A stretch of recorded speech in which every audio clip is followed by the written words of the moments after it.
Yeah, I did it. Okay. Oh, it doesn't even look like it's going. Oh, there we go. So it's like the stuff they do to us. Sorry, I'm just muttering about the technology. Thanks everybody. It's Wednesday. What I wanted to do to start was to get to old Wednesday question that we didn't get to before. That you guys left on last week's Wednesday is what I'm talking about. So this is from Pooh Man. What's up, Pooh Man? What's something interesting you've learned from answering all these comments for all this time? Hi everybody. Hi Cara. Hi Lupe. The Omarion, good day to you as well. The thing that I've learned that's most interesting from answering everybody's comments is I've been aware of just how many different ways to see the world there are and how much people vary in what they believe and how they look at life. Hey Tim, I sort of thought before I started doing all these Q&As and going out and doing Swedenborg stuff on the internet. Hi Sean. I was thinking there's broad categories of belief. You have Christians, Muslims, atheists, New Age sort of people, but it's actually everybody there. There's a combination of beliefs. Everybody's got this combination of beliefs, and you wouldn't believe how many different kinds of worldviews are out there. The other thing that I've been surprised at in answering all these questions is how insightfully people can probe Swedenborg's material, and that they know exactly what they're looking for, and that they often get it in ways that I don't even get it. So it's pretty cool. Hey, hello, John Kiev. So glad you made it to your first live session. Hello, Nancy. Hey, Bumblebee, Mariola. Hey, this is Wednesday, so ask some questions. I just was answering a question I got on the last Wednesday that I didn't get a time to answer. There was a ton of extra ones, but our awesome moderating team, one of which is Cara, who's in the chat here, had got all those, so I'm pretty caught up on that. I can scroll through and check, but in the meantime, what do you guys want to talk about? Put it in the chat here, and then we'll chat about it. That's the whole way that Wednesday magic happens. Let's see what else we got here. A couple people watching Muppet Christmas Carol. That's what I'm talking about. Spam call, unless that's somebody I know calling. Sorry about that. Somebody said, Curtis, are you me from the future? This is demo. No, I don't think so. Am I? Okay, we got questions. Amanda Melvin says, I want to know if after 5 years being with someone, and they are still married, but have dated and been with others, am I overacting by wanting his wife's things out of my house? Is that bad karma? Oh man, I don't know. So are you saying that you're with somebody who is married and his what? Can you explain a little more what your situation is? And then I'll see what I can do. I am Mark says, how can you summarize Swedenborg's general message to us all in his writings in one sentence? This is the ultimate elevator pitch. This is the ultimate elevator pitch. Because what is the elevator pitch? Can you summarize in 1 minute one particular aspect? One particular aspect. And now we've got to do it all in one sentence. Okay, give me a second here. This is no joke.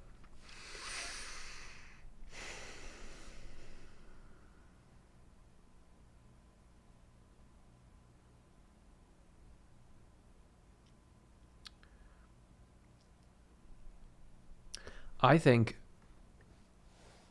the summary is the quote that Swedenborg led, I believe, Secrets of Heaven with, which is a quote from the Bible. Seek ye first God's kingdom and its justice, and you will gain all.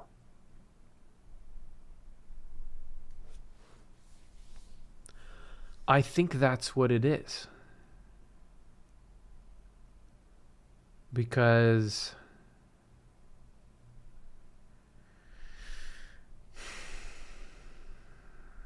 you have Swedenborg describing the spiritual world and all this weird stuff. There are spirits affecting how you think and feel. There's this whole heaven and hell that we're talking about. There's all these correspondences. There's the human form and everything. There's divine love and wisdom in the heart and the lungs. And there's the inner meaning of the Bible. And there are the tenets of faith and the spiritual and celestial meanings of the Ten Commandments. There's your spiritual community and how your loves and wisdoms make the way that your house goes and all this stuff. But it all comes back to following the teachings, following the way that is Jesus, which is, to love the Lord and love the neighbor. So the kingdom of God. Seek ye first the kingdom of God and his justice, and you will gain all. I was just a minute ago. No, not a minute ago. I was just 1 hour ago. 2 hours ago? Was it that long already? Was it just 2 hours ago that I was getting interviewed for a podcast, or like a video podcast on YouTube it's going to be up. It's not up yet, but it's going up on a cool channel that interviews NDEs here, Jeff Mara podcast. And he was saying what does Swedenborg say about how to deal with the dark side? Because he's talking about evil spirits. And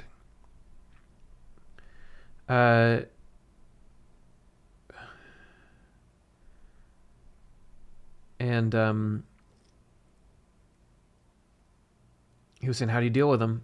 And I was saying, well, it actually comes back down to make your ruling love of service and love of the neighbor. Like that's what it does. So it is all seek ye first God's kingdom and his justice.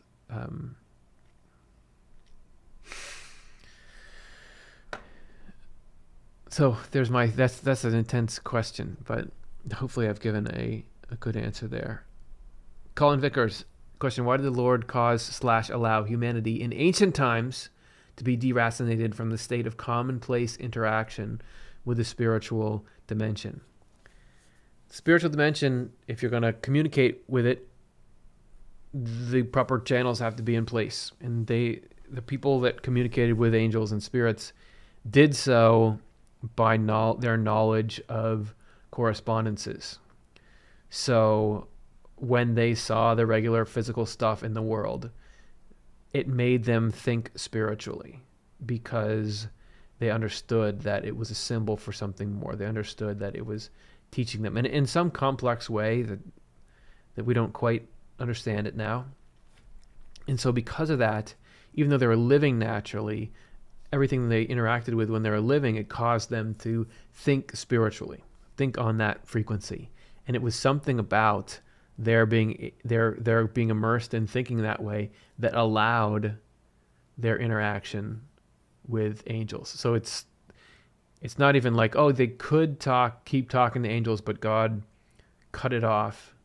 It was because it was like a downstream effect of, even if we talked to them, we wouldn't know what each other were saying. That's one reason. Another reason Swedenborg seems to give is that it got too dangerous.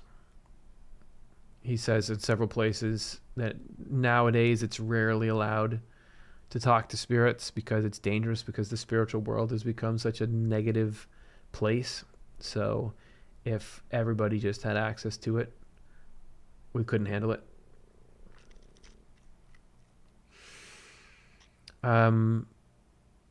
Okay, Amanda, who was talking before about you're living with somebody, and you said, yes, they're married, but they are both with other people and have been so for 5 years. They do not talk to each other, and I was storing a bag of her stuff for her, and she doesn't want to talk to me or to him. And he said it is bad karma if I throw her things away. I don't know, man. It sounds like why are they married and with other people? Why don't they get a divorce? Seems like the bag of stuff is like the least of the issues, right? I'd want to know like why are they together if they're not together? I don't think karma factors into throwing this stuff away or not. Man, I don't know. It's too complicated for me to give any expert advice. But karma isn't the only thing that Swedenborg talks about with karma is like the evil that you do returns to you. But that's in the spiritual world, really. Evil carries with it its own punishment. It's all intention. I can't know like whether to get rid of some clothes or not. It's what's your intent? What's the intent in doing it? Evil and good are only in the intent. So if you're trying to do what's good and right and true, or if you're trying to do what's evil and false, that's what affects what you could call the karma of it. Sonny Mel, do you think there are holy prophets on earth today? If yes, how many? 6. I don't know. So prophet, like the prophets, as Swedenborg describes, were people who are writing in correspondences. I don't know. Because like the people who wrote the Bible, a lot of them were prophets. And the life of a prophet was something that was like dictated from heaven, and they had to do all these things to be correspondences. So you hear about the prophets in the Bible doing all these bizarre things, like having to lie on their side for a year, or like smear feces on themselves, like just this bizarre stuff. And he says all that was to represent the state of the church. It seems like the label of prophet in Swedenborg's view was that it's not just you hear prophet and you'd think, oh, it's somebody who can say wise things or give information. But a prophet there was more like somebody who was providing this representative service. I don't know if people do that anymore. So I don't know. I hadn't thought about that. It might not be any people. I have no idea. Ding, ding, ding. John Kiev, did Swedenborg ever comment on orbs or balls of light? I've caught many on movement-sensitive cameras, especially when my mother passed away. Some think they are spirits or modes of transport for angels. Swedenborg mentions some spirits that want to be seen as a sphere at one point. I know light is something that he mentions extensively. He talks about light being a correspondence with truth, and that when something shines, like the word, like the Bible, will shine in heaven if you open it up. He even says, if you take the Bible, this is not the Bible, but this is Journal of Spiritual Experiences. If you rub it on yourself, he really says, you rub it on yourself, then your clothes will shine. And it's because there's so much truth in it. And it's in the spiritual world. In the spiritual world is when he says that'll happen, not in the physical world. In the spiritual world, there is that. So if there's orbs of light, if there's light, it's because it's truth. So why would anything shine? It's because it's with the truth. So other than that, I've heard tons of people talk about orbs and balls of light. Swedenborg there weren't cameras in his day, so I don't know about the interaction with electrons and technology and if there's something there. But I think if you came into contact with something, soon after your mother passed away, I would feel like pay attention to the good signs. And I'm sorry for your loss. NEMAN says, hi, blessings. How to better protect myself. I was taking care of a friend who had COVID, and she fainted due to low oxygen.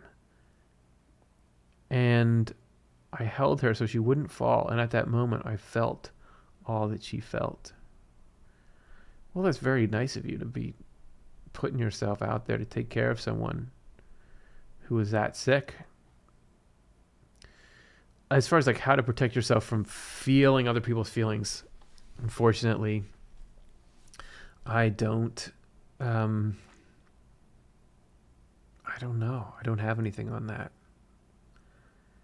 Nicholas, I would love to see Jordan Peterson as a guest on Off the Left Eye channel.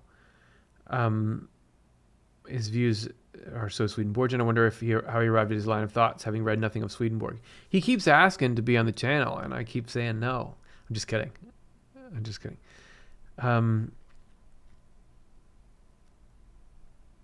Witch of the Wildwood. How do we know which parts of the Bible are true stories and which are parables? Is all of it real with the hidden meaning, or are some of them only stories? Swedenborg says that everything up through the end of, I don't remember what the chapters are, but it's past the Noah story. That's all allegorical. So he says that, for example, the creation story, Garden of Eden, Noah's flood, those things did not, according to Swedenborg, literally happen. This stuff after where, so that beginning stuff it's true in that it's giving you these correspondential stories that tell these really foundational, important spiritual truths, but it's not actually like that never took place on the earth. The stuff after that, he seems to say, did happen, talking about the Israelites are going to different places and the battles that are happening and that kind of thing. But he says that at the same time, those stories are fully correspondential as well. So they are, the point of them being in the Bible is the spiritual stories that they're telling.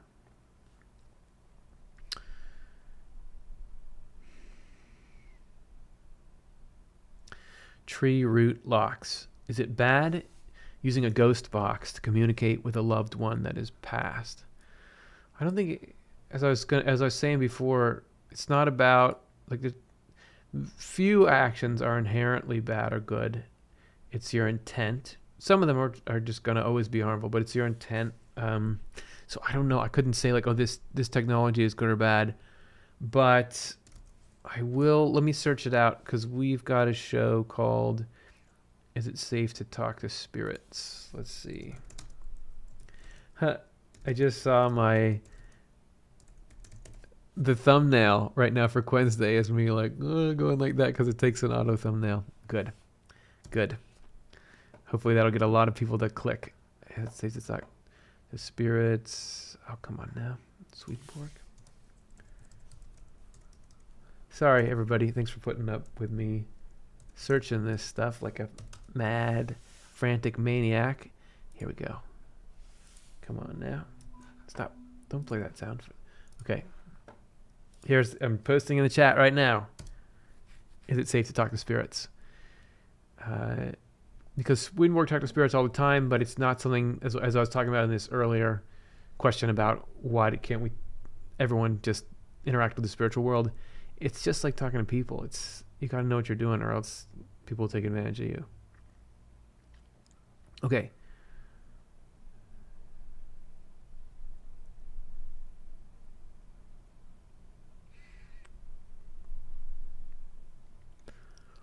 Okay.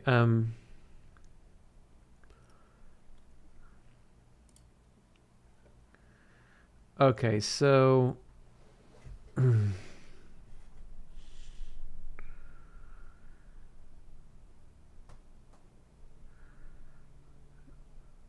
sorry, I'm just trying to find. Okay. Should we enter the tunnel of light after we die, or should we create our own reality in the void? People have asked about this. There's no deception. There's no deception when you die. Like, it's not like there's an idea on the internet that when you die, there's like a tunnel of light, and if you go into it, it's a mistake or something.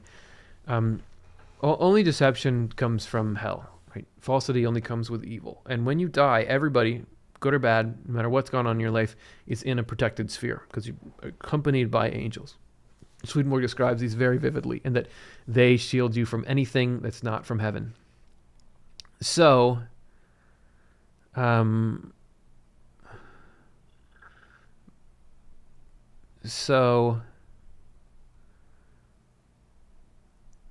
there's not, it's not like, oh, there's some test you have to pass. Like, earth is the test. I mean, we've done enough work here. The transition into the afterlife is you are taken care of by heavenly angels who moderate your thoughts and feelings, make sure that you only have love around you as you make that transition. And then you get to the spiritual angels who give you the use of your spiritual senses and do anything for you want for as long as you want. As soon as you're done hanging out with them, then you get to go around and make a total choice of where you want to end up and spend things and spend your life and all that. So I'd say we don't need to worry about that. It's you'll get a comfortable delivery into the place where you can go choose to do anything you want anywhere, but you're safe in that transition. All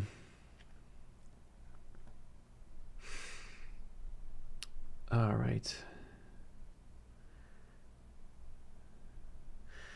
The name 644. What does Swedenborg say about ghosts?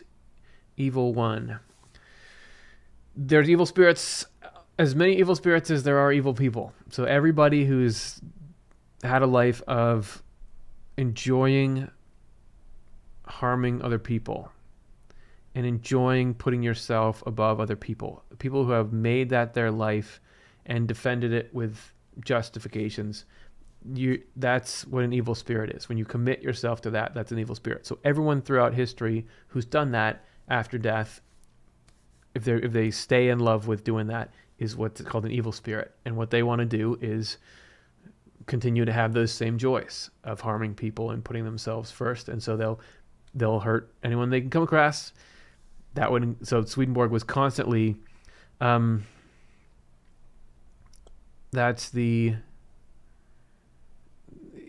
day he was getting attacked by evil spirits, what you could call about evil ghosts. There's no power in evil. He makes an amazing statement that evil has no power, even though it seems to. It actually can't hurt you in that it can't do anything that God doesn't bend into good. But it certainly wants to cause suffering, but divine providence makes it so that it often works against its own aims. I love my boyfriend. Do you think the COVID-19 vaccines was made to kill us by evil people? No, I don't think so. I just was reading an article about somebody who didn't get it and died of COVID. I don't think so. I think it was people trying to help. Yeah. I know there's a lot of people that are distraught and just everyone's divided about is the vaccine good or bad, but I don't think so. I don't think it's made to kill anyone. Tim Bragg. Oh no, that's not to me. I am Mark. What must I do on a daily basis, according to Swedenborg, to make sure I'm on the right path consistently? Is it prayer? Is it loving? Is it faith? Okay. Yeah, I don't know, but here's a couple of thoughts I have on it.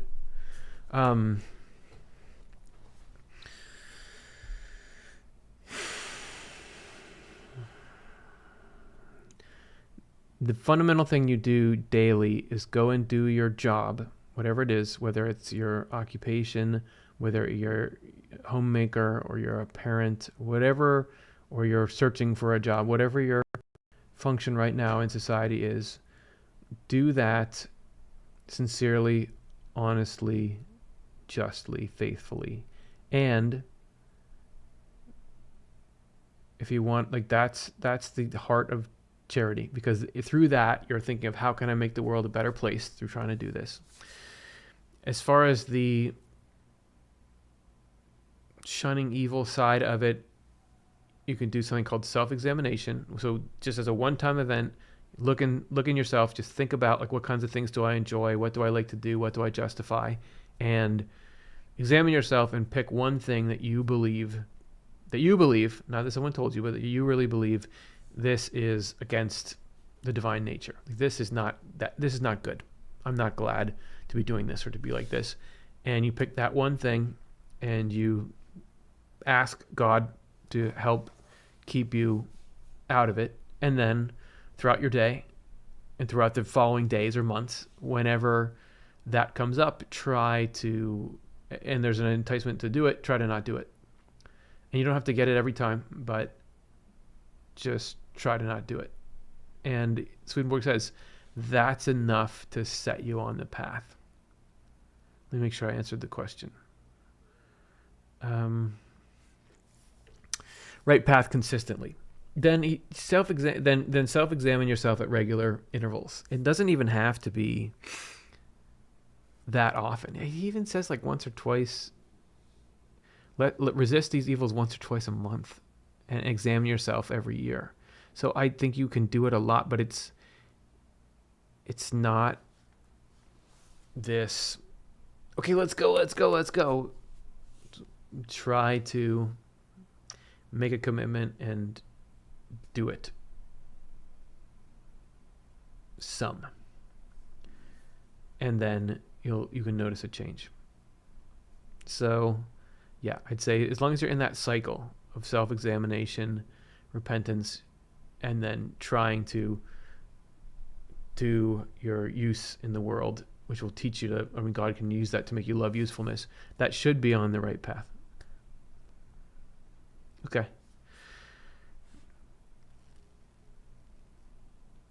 Richard Stevens, have you read any of the scientific papers about the afterlife from the Bigelow Foundation? No, I have not. But that sounds interesting. Download them as PDFs. Okay. Thank you. The name 644, I'm not doing evil, I just want to get rid of evil spirits. I don't know. I mean, the more that you do what I was just talking about, Swedenborg says that can get evil spirits away and good spirits in. But as far as, like, the kind of stuff people have when they get, like, they're being harassed by hearing voices or whatever, I don't know. I wouldn't say that we did a show. Yeah, our show, How to Deal with Evil Spirits, has some of that in there. I'd check that out and let me know if that is helpful. I'll put it in the chat. What am I even talking about? We got to go soon, everybody. Come on, here we go. Yeah, there we go. Gonna copy this and paste it. What's going on here? Where's this little chat? Here it is. All right, there's a link for you right there. Okay. You're welcome, Amanda.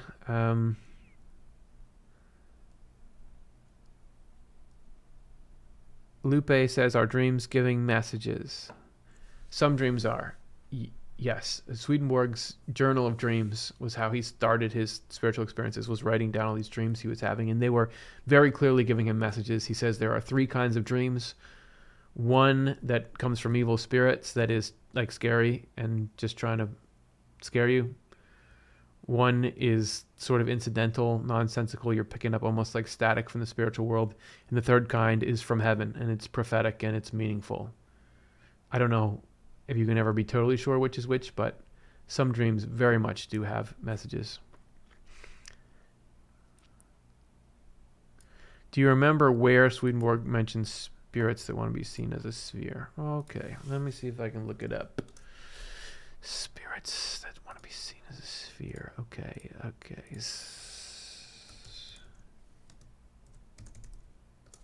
Oh man, I'm gonna get too many results for this.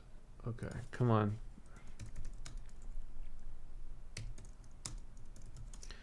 Come on.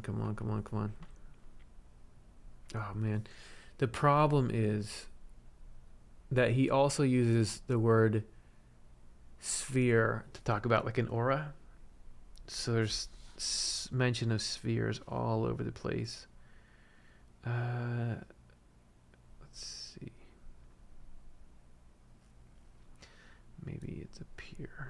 I'm going to just do one more second here and then see if I can. If not,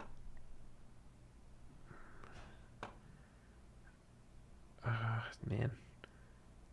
So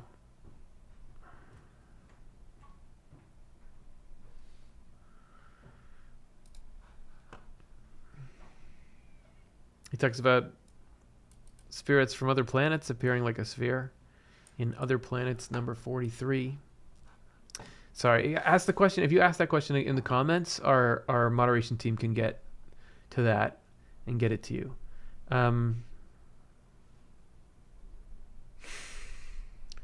Okay.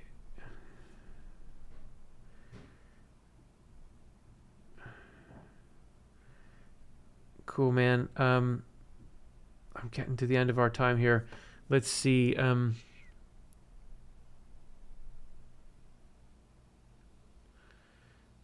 Let's see if there's any other questions I can get to.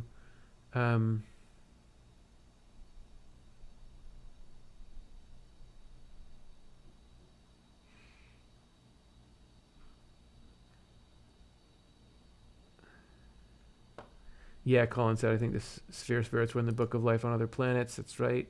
Okay, cool. Great. I think we're about set then. I don't want to have missed. Oh.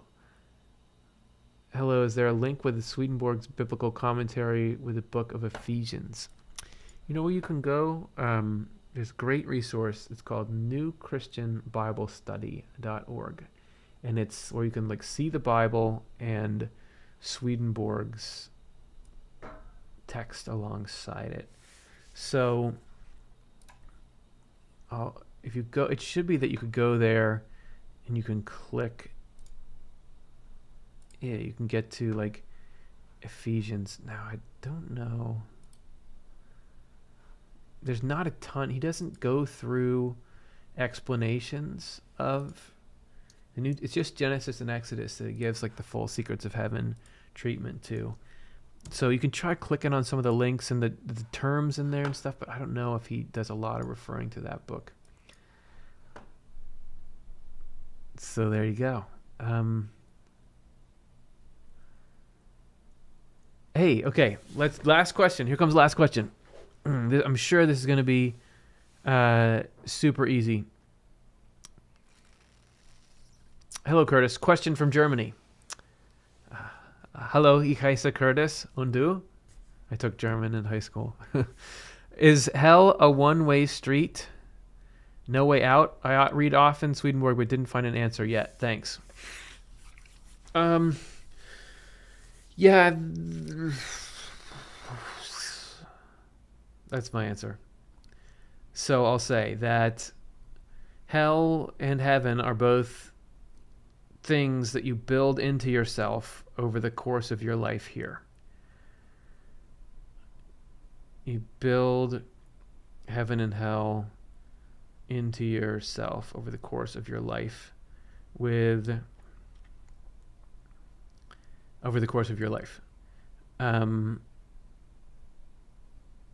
and that is, so like there's a street that goes both ways throughout your whole life where you say, hey, what do I love? What's good and true, what evil and false? And you do that through everything that you come into contact with and how you react to it and how you treat people and what you're into and what you take pleasure from. And then after that, in the world of spirits, there's a process where you sort through things and you're committing either to goodness or evil. And if you're committing to evil, the good things in you kind of go dormant and hide. If you're committing to what's good, the evil things in you sort of go dormant and hide. So that's only after all that, like you can choose your street. Would you go to heaven or hell? Swedenborg at times says we have an inner nature that can't be changed to eternity after you've made that choice.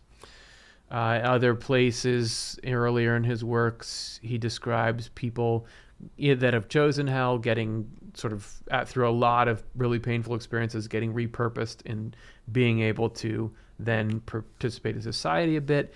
I don't know if having an inner nature that doesn't change is the same as having a state of consciousness that doesn't change, because there's always add-ons and things that seem to happen to outer natures. So I wouldn't, my gut is like, I don't think God's ever going to let anyone stay forever in hell, because that's the whole point of existence, is a heaven from the human race. So, but I'm not totally true. Okay.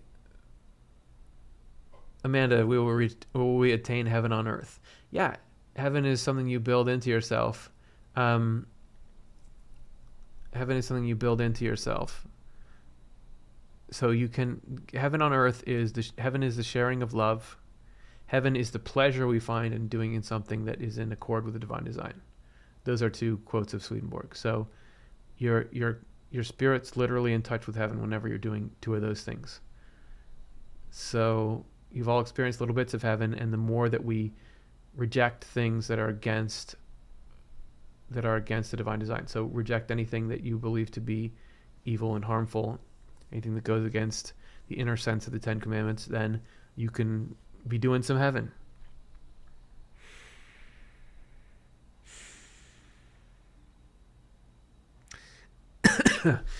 Tim is saying the problem with this live chat is you can become too involved in the chat. I'll have to watch again. Yeah, and for me, the problem is, like, I never want to stop answering questions. Is there an antichrist? I love my boyfriend says, is there an antichrist? Not a single individual that's the antichrist. The antichrist is the love of dominion inside of each one of us. So the impulse to put yourself first and wish for your happiness above the happiness of others, and the wish to command and rule over others, that's the antichrist. That's what makes up hell. So everyone who's doing that together is like an antichrist, but there's not like a particular person, because the word, when the Bible talks about anything, it's talking about spiritual things that are eternal, not certain things that happen in time. So as far as I know, there's no like, oh, who's that? Joe. It turns out Joe was the antichrist. The antichrist is a state of heart and mind that any of us can slip into.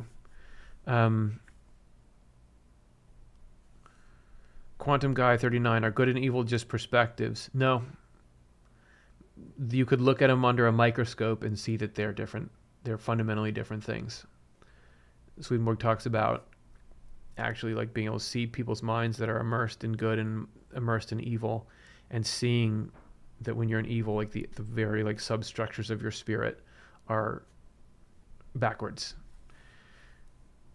Yeah, and the two are like so diametrically opposed, good and evil, that if they actually touch each other, like the particles, the spiritual stuff that good and evil are made out of, it's like they explode. So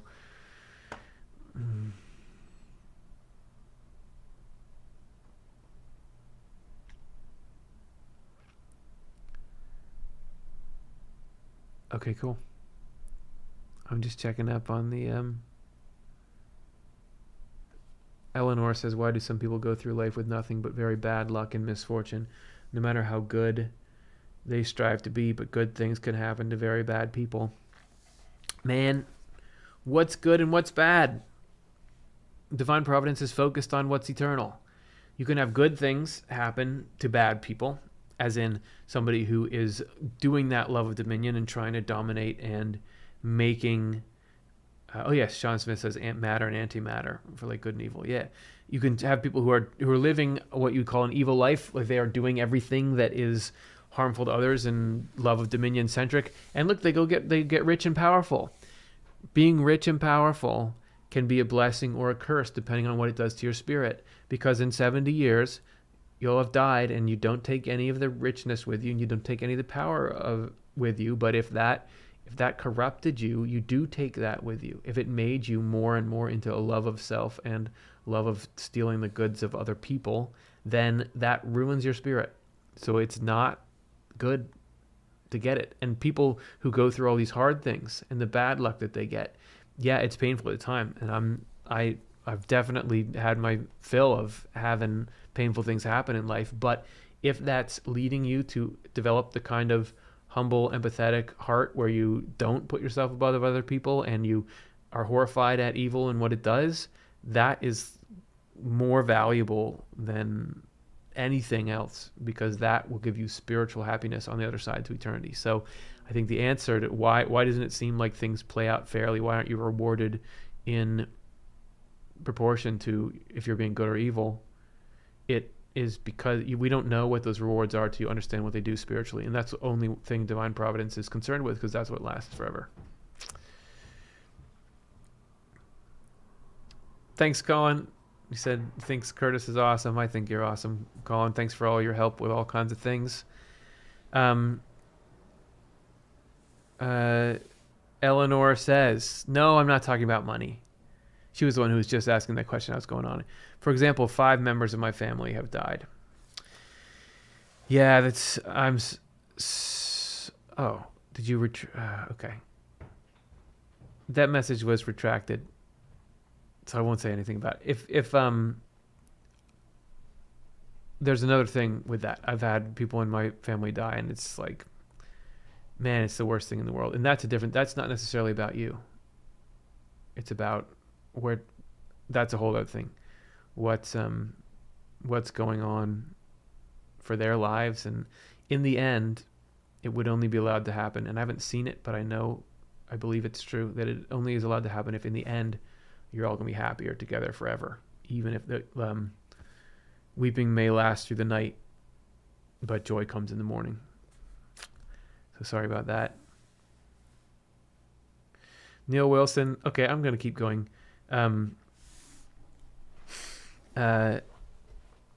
Eleanor, you put your question back. So maybe that's a little helpful. So like lots of family deaths, there's a passage in Swedenborg's writings that I referred to a few times. That there is like factors of why people live and die when they do. And it all has to do with, like, one of them is their own spirit's journey. Like, do they need to regenerate anymore here or not? The other is like the uses they serve in this world and the other. Are they needed to help people in this world, or do we need them in the spiritual world, making help there for people? It's just this big complicated thing as to why people die and when, and sometimes it's got to happen, and it's painful and devastating when it does, but it doesn't have anything to do with moral judgment on us or anything like that. I don't know. Yeah, it's just like, in the end, we're getting to a place where we're all going to be eternally happy and together. Neil Wilson says, is it bad to feed live rats and mice to venomous snakes? Well, what's the intent? I mean, you'd think, oh, that's sad, but that's nature, right? The snake's got to eat. I don't know, like, bad and good are like, what's our intent? Like, are we thinking like, oh, I'm going to do this thing that's mean to these little animals? Or are we thinking, well, I've got to feed this snake? And so I couldn't know for sure, but I know that bad and good are defined by,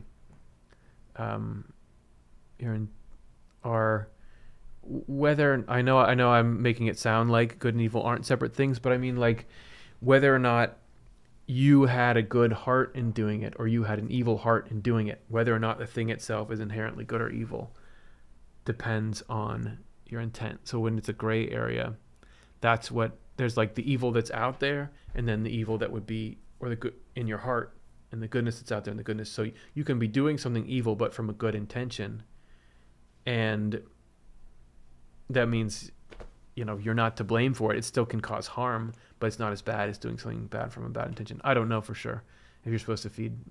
It's weird because there sure is a lot of animals eating each other in nature, and we can't go and stop that. So I don't know.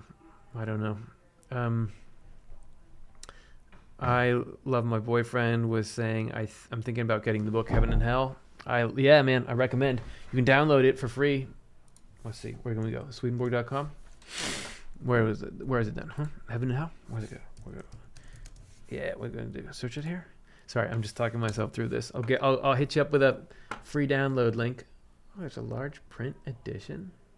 I didn't even know that Look at how clever we are doing that. Okay, so there's an audio book.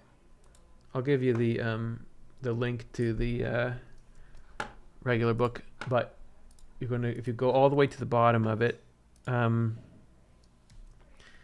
you'll scroll down, and it'll say download as free PDF.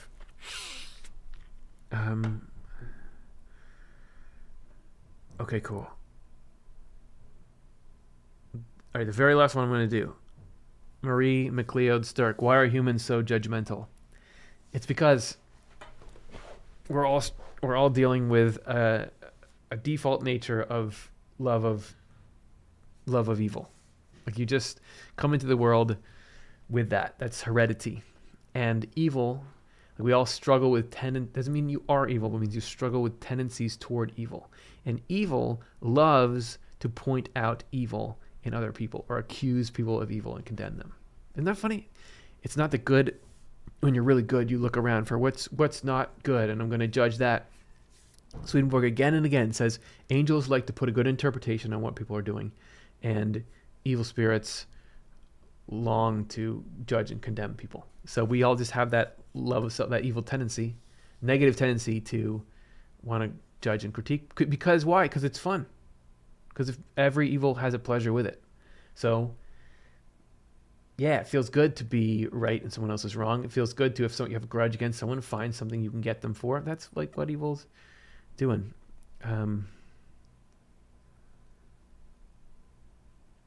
So that's that. I love my boyfriend said, sorry, asking if I can have my Bible or throw it out. Is it okay to have a Bible plus his writings? You got to have a Bible plus his writings. I mean, a lot of his writings are explaining the Bible. Swedenborg was all about the Bible, and he called that the Word. And he said that is everything he got was out of there. So yeah, you got to have both. I know I keep saying I'm going to leave, and I'm about to leave. How do we know? Captain Crunch says, how do we know Swedenborg wasn't deceived by evil beings? But by their fruits you will know them. Get in there, and you can't just take it on Swedenborg's authority. What's he saying? And weigh it in your own mind. Does this seem like good, or is it evil? Does it seem true, or does it seem false? I mean, that's the only way you can really know it. The reason why I'm so high on it is because I've done that weighing, and from my little mind seems to me like, no, this is, when I look at what this points to and the kind of life that this advocates for and the picture this paints, this seems to be genuinely pushing you towards loving the human race, and it painting a picture that's fair and good for everyone. So it doesn't seem like it's evil. It seems like it's good. But you got to make that, you got to check that for yourself. Goat says, I hear some near-death experiencers talk about a special book they saw in heaven, like a book of life kind of book. Does Swedenborg say something about that? Jacob Israel says, don't go yet. I just got here. Okay. All right. I'm going to do another one or two here. I hear some near-death experiences talk about a special book they saw in heaven, like a book of life kind of book. Does Swedenborg say something about that? I was just doing this podcast before I came here. And yeah, there's something called the spiritual memory. The spiritual memory is a parallel to your physical memory, which everyone knows physical memory is kind of spotty and left out. Spiritual memory is a complete record of everything that's ever been associated with you. So it's got everything you've ever thought and everything you've ever felt and everything you've ever done. Everything like that is in there. And this is the book of life. And Swedenborg says in the spiritual world, even like things you have made in your life can be reproduced there. Everything, if it's useful, can be brought out of that. So there is very much a book of life. Jacob Israel says, I want to know how your beautiful family is. They're good. We were kind of hoping it would snow a little bit so we could play around in the snow. We haven't had any this year, but it wasn't meant to be. We're good, man. We're back in school and back working. So thank you for checking in.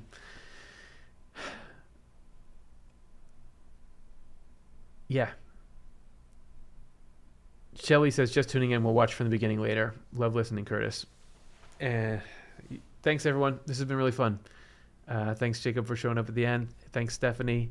Spirit of 69. Tim Bragg, Kimberly Brands. Oh, hey, Kimberly Brands says that Jacob, you introduced her to me. Hey, there you go, man. Thanks, Jacob, for doing that. It's a solid. All right. Thanks, friends. We're over time. I'll talk to you soon. Stay cool. I'll be here next week. All right.